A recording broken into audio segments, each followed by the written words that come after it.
नमस्कार good morning. आज April 5 तारिख शनिवार। आज दिन भरी अनेक बड़ गुरुत्वपूर्ण खबर गुड़िक आसीचे।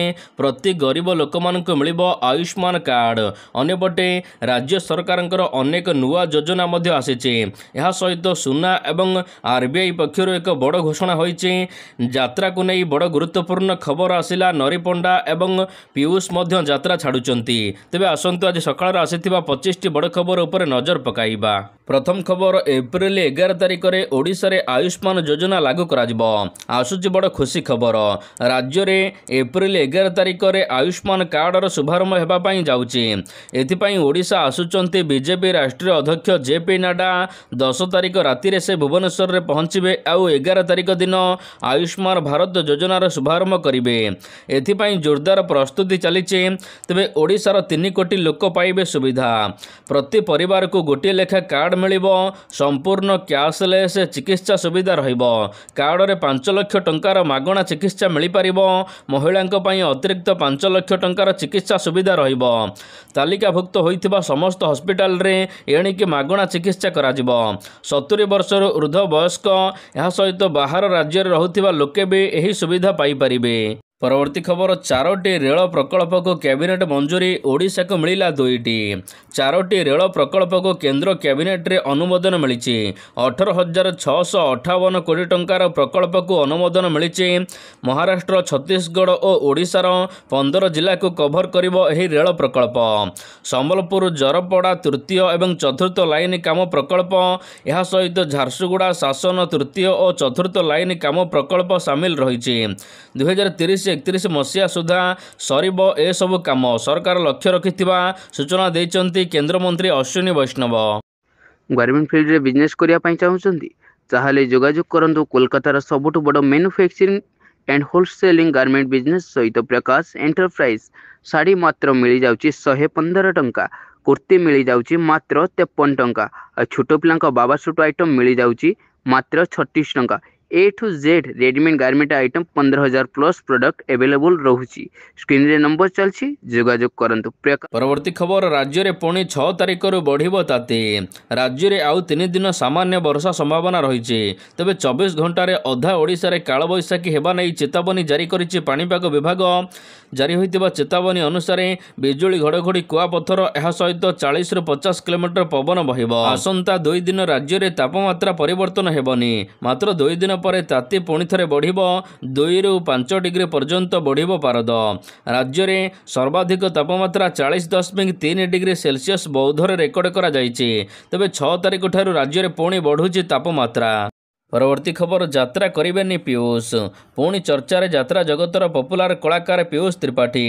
तेबे से यात्रा करेंगे नहीं बोली एबे सूचना मिली। आउ एही चर्चा भितर खोराक जोगाइछि पीयूषंकर बापांकर एक चिठी। सोशल मीडिया रे एही चिठी को नहीं चर्चा जोर धरिछि। पीयूषंकर स्वास्थ्यगत और पारिवारिक समस्या को नहीं पीयूषंक बापा चिठी लिखिछंती। यात्रा मालिक महासंघर सभापति को चिठी लिखि अनुरोध करिछंती पीयूषंक बापा।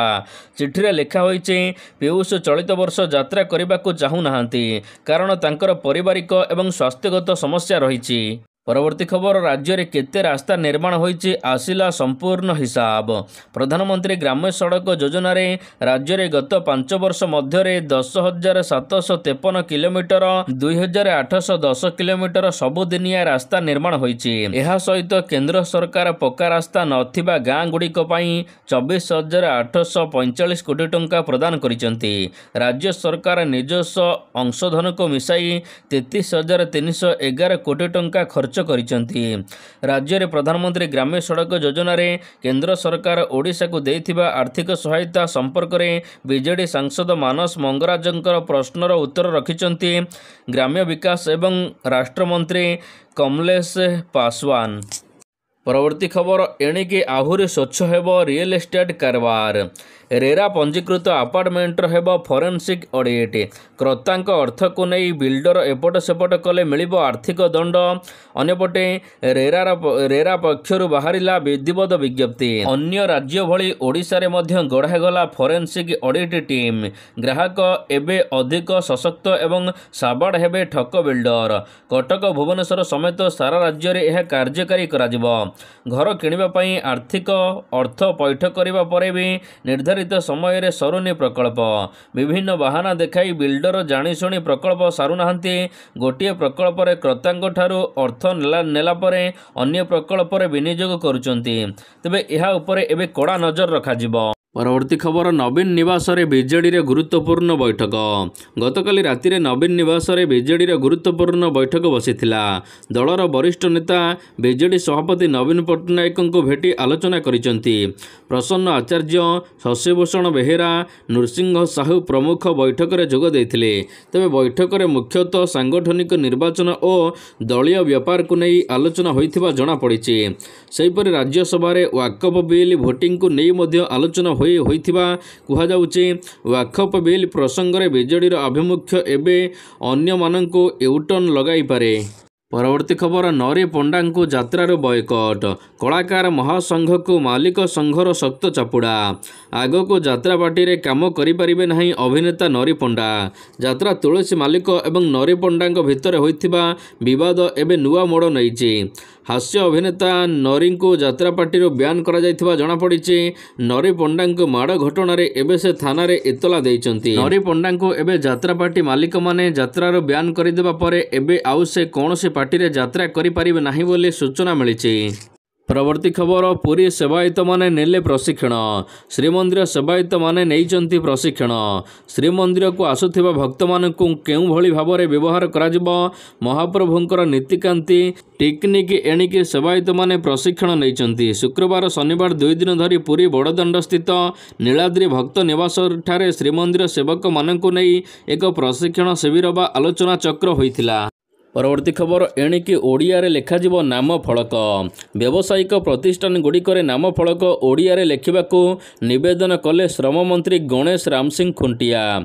ଯେଉଁମାନେ ବ୍ୟବସାୟିକ ପ୍ରତିଷ୍ଠାନଗୁଡ଼ିକରେ ନାମ ଫଳକ ଓଡ଼ିଆରେ ଲେଖି ନାହାନ୍ତି ସେମାନଙ୍କୁ ଓଡ଼ିଆରେ ଲେଖିବାକୁ ମନ୍ତ୍ରୀ ନିବେଦନ କରିଛନ୍ତି। ସରକାରଙ୍କର ଶ୍ରମ ଆଇନ ନ ମାନିଲେ ଏଣିକି ଆଇନ ଅନୁସାରେ କଠୋର କାର୍ଯ୍ୟାନୁଷ୍ଠାନ ଗ୍ରହଣ କରାଯିବ। ଯଥାଶୀଘ୍ର ନିର୍ଭୁଲ ଭାବରେ ଓଡ଼ିଆରେ ନାମ ଫଳକ ଲେଖିବାକୁ ମନ୍ତ୍ରୀ ଅପିଲ କରିଛନ୍ତି। ମାତୃଭାଷା ହେଉଛି ଗୋଟିଏ ଜାତିର ଅସ୍ତିତ୍ୱ ଏବଂ ଭବିଷ୍ୟତ। ତେଣୁ ଆମ ମାତୃଭାଷା ଓଡ଼ିଆରେ ବ୍ୟାପକ ପ୍ରଚାର ପ୍ରସାର ଏବଂ ସଠିକ୍ ବ୍ୟବହାର ଉପରେ ବିଶେଷ ପଦକ୍ଷେପ ନିଆଯିବ। ପରବର୍ତ୍ତୀ ଖବର, ଆଜି ମହାପ୍ରଭୁ ଲିଙ୍ଗରାଜଙ୍କର ରୁକୁଣା ରଥଯାତ୍ରା। ଆଜି ପବିତ୍ର ଅଶୋକାଷ୍ଟମୀ ଭୁବନେଶ୍ୱରରେ ଅନୁଷ୍ଠିତ ହେବ ପ୍ରଭୁ ଲିଙ୍ଗରାଜଙ୍କର ରୁକୁଣା ରଥଯାତ୍ରା।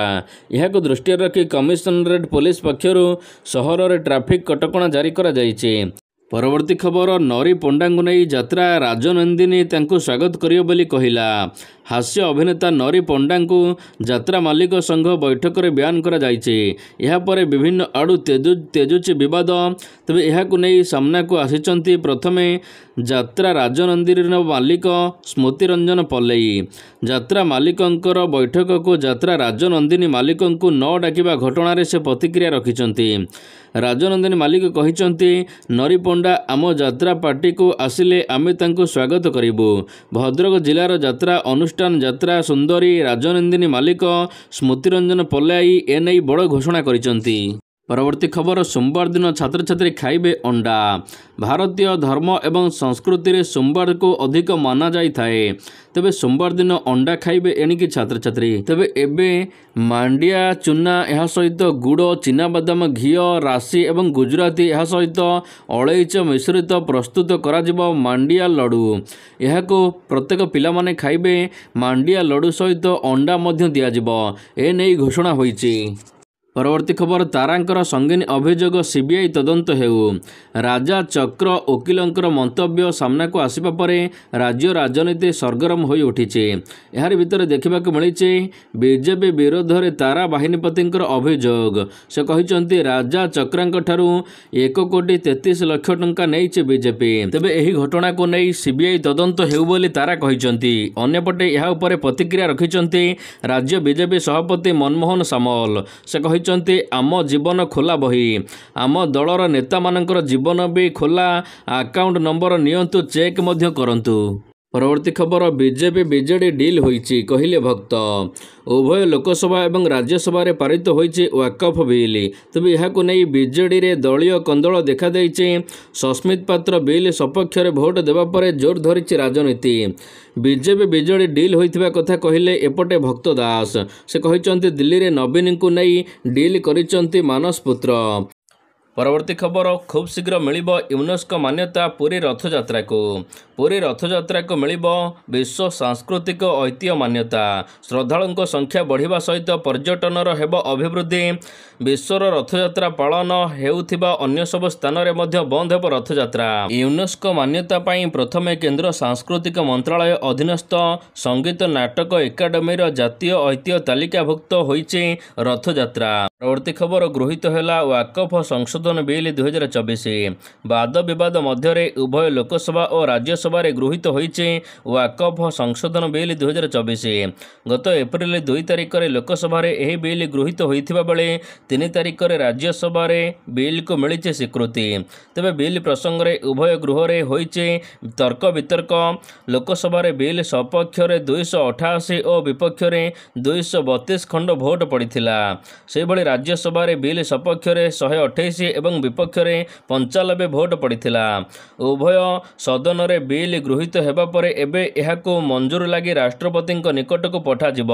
ୱାକଫ ଆଇନ 1995 ବଦଳରେ ନୂଆ ଆଇନ ଏଣିକି କାର୍ଯ୍ୟକାରୀ ହେବ। ପରବର୍ତ୍ତୀ ଖବର 10 ଟଙ୍କିଆ ଓ 500 ଟଙ୍କିଆ ନୋଟକୁ ନେଇ ବଡ଼ ଅପଡେଟ୍। ଭାରତୀୟ ରିଜର୍ଭ ବ୍ୟାଙ୍କ ଆରବିଆଇ ପକ୍ଷରୁ ଏକ ଗୁରୁତ୍ୱପୂର୍ଣ୍ଣ ଘୋଷଣା କରାଯାଇଛି। ଆରବିଆଇ ଖୁବ୍ ଶୀଘ୍ର ମହାତ୍ମା ଗାନ୍ଧୀଙ୍କ ଫଟୋ ଥିବା 10 ଟଙ୍କିଆ ଏବଂ 500 ଟଙ୍କିଆ ନୋଟ୍ ଜାରି କରିବ। ଏହି ନୋଟ୍ଗୁଡ଼ିକରେ ନୂଆ ଗଭର୍ଣ୍ଣର ସଞ୍ଜୟ ମଲ୍ହୋତ୍ରାଙ୍କ ଦସ୍ତଖତ ରହିବ। ଏହି ନୂଆ ନୋଟ୍ଗୁଡ଼ିକର ଡିଜାଇନ୍ ପୂର୍ବରୁ ଥିବା ମହାତ୍ମା ଗାନ୍ଧୀଙ୍କର ସିରିଜ୍ ନୋଟ୍ ସହିତ ସମାନ ରହିବ। କେବଳ ଗଭର୍ଣ୍ଣରଙ୍କର ଦସ୍ତଖତ ପରିବର୍ତ୍ତନ ହେବ। ପରବର୍ତ୍ତୀ ଖବର ଜନଧନ ଖାତା ଥିଲେ ମିଳିବ 10,000 ଟଙ୍କା। ତେବେ ଏବେ ବିନା ବାଲାନ୍ସରେ ମଧ୍ୟ ଆପଣ ଉଠାଇ ପାରିବେ 10,000 ଟଙ୍କା। ଯଦି ଆପଣଙ୍କର ଜନଧନ ଆକାଉଣ୍ଟ ଅଛି ତେବେ ଆପଣଙ୍କ ପାଇଁ ଏହି ଖବରଟି ଜରୁରୀ ଅଟେ। ଜନଧନ ଖାତାରେ ଅନେକ ସୁବିଧା ମିଳୁଛି। ତେବେ ଆପଣଙ୍କୁ କହି ରଖୁଛୁ କି କେନ୍ଦ୍ର ସରକାର ପ୍ରଧାନମନ୍ତ୍ରୀଙ୍କର ଜନଧନ ଯୋଜନା ଅନୁସାରେ ଜିରୋ ବାଲାନ୍ସ ସେଭିଂ ଖାତା ଖୋଲାଯାଇଛି। ତେବେ ଏଥିରେ ଦୁର୍ଘଟଣା ବୀମା, ଏହା ସହିତ ସେଫିଲିଟି ଏବଂ ଚେକ୍ ବୁକ୍ ସମେତ ଅନ୍ୟ ସମସ୍ତ ଲାଭ ମିଳୁଛି। ଯଦି ଆପଣଙ୍କର ବାଲାନ୍ସ ନାହିଁ ତେବେ ଆପଣ ଓଭର ଡ୍ରାଫ୍ଟର ସୁବିଧା ପାଇପାରିବେ। ବୟସ ସୀମା ସର୍ବାଧିକ 65 ବର୍ଷ ଧାର୍ଯ୍ୟ କରାଯାଇଛି। ଏହି ସୁବିଧା ପାଇବାକୁ ହେଲେ ଆପଣଙ୍କର ଜନଧନ ଆକାଉଣ୍ଟ ଅତି କମରେ 6 ମାସର ପୁରୁଣା ହେବା ଦରକାର। ପରବର୍ତ୍ତୀ ଖବର ଆଜି ସାମାନ୍ୟ କମିଲା ସୁନା ଦର।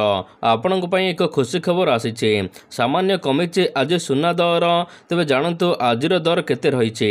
ଆଜି ଭୁବନେଶ୍ୱରରେ 24 କ୍ୟାରେଟ୍ ସୁନା ଦର 10 ଗ୍ରାମକୁ 91,660 ଟଙ୍କା ରହିଛି।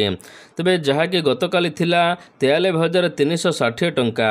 ଅନ୍ୟପଟେ ମୋଟ ଭାବରେ କହିବାକୁ ଗଲେ ଦରରେ 1,740 ଟଙ୍କା କମିଛି। ଏହା ସହିତ 22 କ୍ୟାରେଟ୍ ସୁନା ପ୍ରତି 10 ଗ୍ରାମକୁ 84,000 ଟଙ୍କା ରହିଛି। ନମସ୍କାର, ଜୟ ଜଗନ୍ନାଥ। ଗାର୍ମେଣ୍ଟ ଫିଲ୍ଡରେ ବିଜନେସ୍ କରିବା ପାଇଁ ଚାହୁଁଛନ୍ତି ତାହେଲେ ଯୋଗାଯୋଗ କରନ୍ତୁ ପ୍ରକାଶ ଏଣ୍ଟରପ୍ରାଇଜ କୋଲକାତା ସହିତ। ଶାଢ଼ୀ ଷ୍ଟାର୍ଟିଂ ହେଇଯାଉଛି ମାତ୍ର 115 ଟଙ୍କା।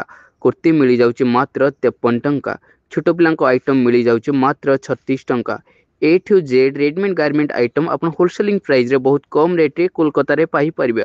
ଆଉ ହୋମ୍ ଡେଲିଭରି ବି ସୁବିଧା ରହିଛି। ଓନ୍ଲି ଫର୍ ବିଜନେସ୍ ରିଗାର୍ଡିଂ ସ୍କ୍ରିନ୍ରେ ନମ୍ବର ଚାଲିଛି, ଯୋଗାଯୋଗ କରନ୍ତୁ। ନମସ୍କାର, ଜୟ ଜଗନ୍ନାଥ।